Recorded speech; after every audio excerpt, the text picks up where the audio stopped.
Welcome to my channel, Safety Net.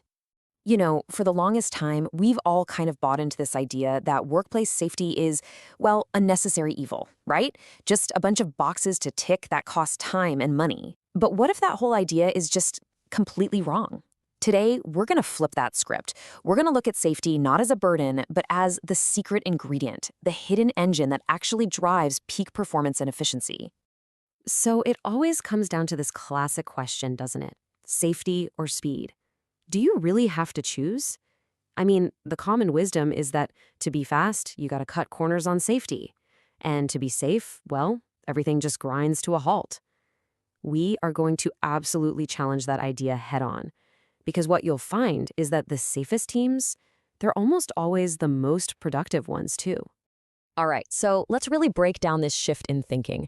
The old way of looking at it was pretty simple. Safety is just a cost. It's a drag on the operation, something you do just to keep the regulators happy.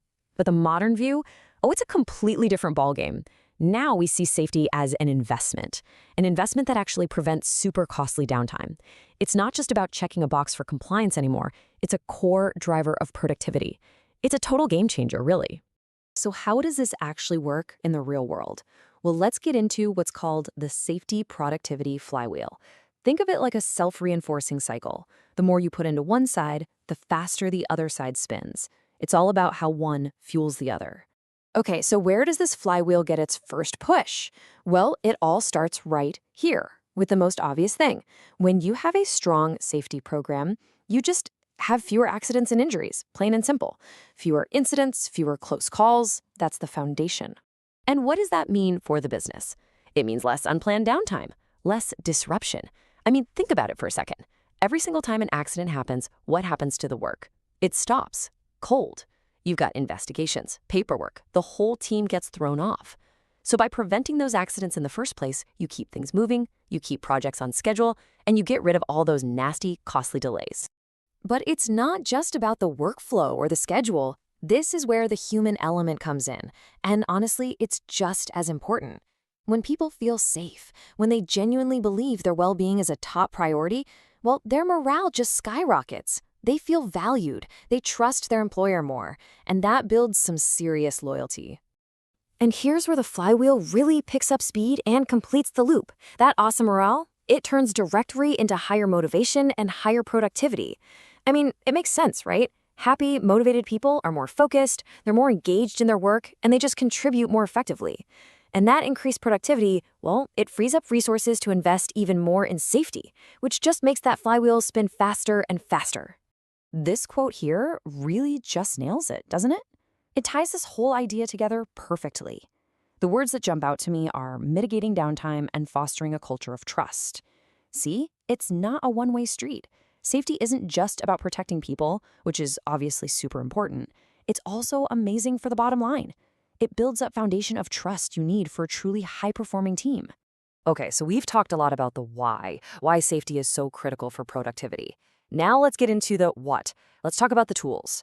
And the most visible part of any safety program is, of course, the gear itself, personal protective equipment, or as we all know it, PPE. So what exactly is PPE? While the official definition from OSHA is pretty straightforward, it's equipment you wear to minimize your exposure to all kinds of hazards. But here's a really key point. It's actually considered the last line of defense. It's what you use when other things, like maybe changing the workspace or the process, just aren't enough to get rid of the risk entirely. And man, PPE is everywhere, isn't it? From the construction site, where a worker absolutely needs that fall protection, all the way to a high-tech lab where a researcher might be in a full-body suit with a respirator, the actual gear might look totally different, but the core idea, it's exactly the same.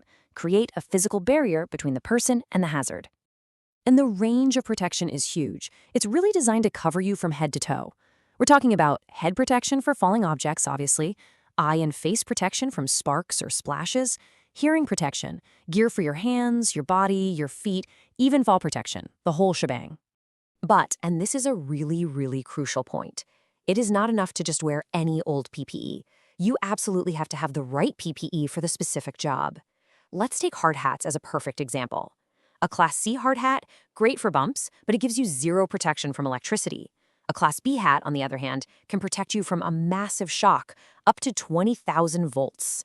choosing the right one isn't just a detail. It can literally be a life or death decision. So the gear is absolutely critical, no doubt about it. But true safety goes way beyond just what you're wearing.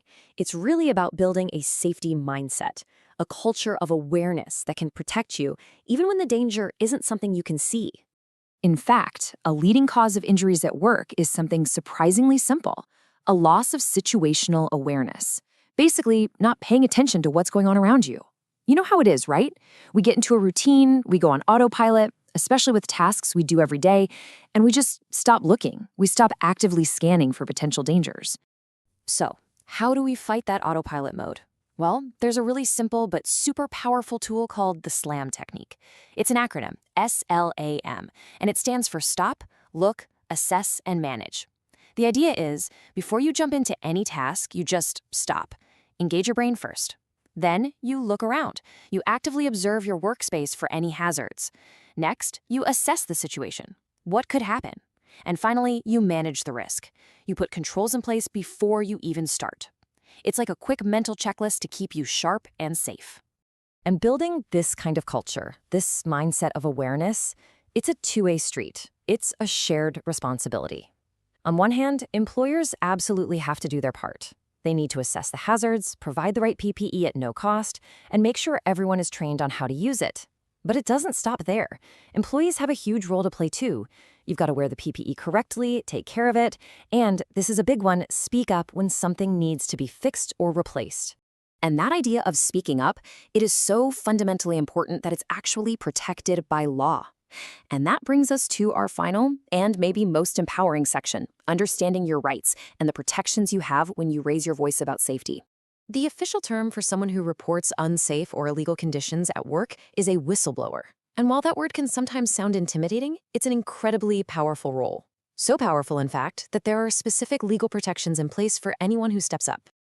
So what does that mean for you? It means you are legally protected when you do things like report a work-related injury or just raise a safety concern with your employer. It also means you're protected if you file a complaint with OSHA, or even if you just talk to an OSHA inspector. The law has your back in all these situations. And this quote right here from the U.S. Department of Labor could not be any clearer. It says, an employer can't retaliate against you for reporting safety concerns or any of these other protected activities. It's just flat out illegal. And that protection is what gives everyone the power to be an active part of the safety culture without being afraid of getting fired or punished. Okay, so let's tie this all up. What have we learned? A strong safety culture, one that's built on having the right gear, the right mindset, and the right for everyone to speak up, is not a cost center. It's not a drain on the company. It is a genuine competitive advantage. It protects the most important asset any company has, its people. And by doing that, it fuels amazing performance. So, I want to leave you with one final thought, a question to take with you.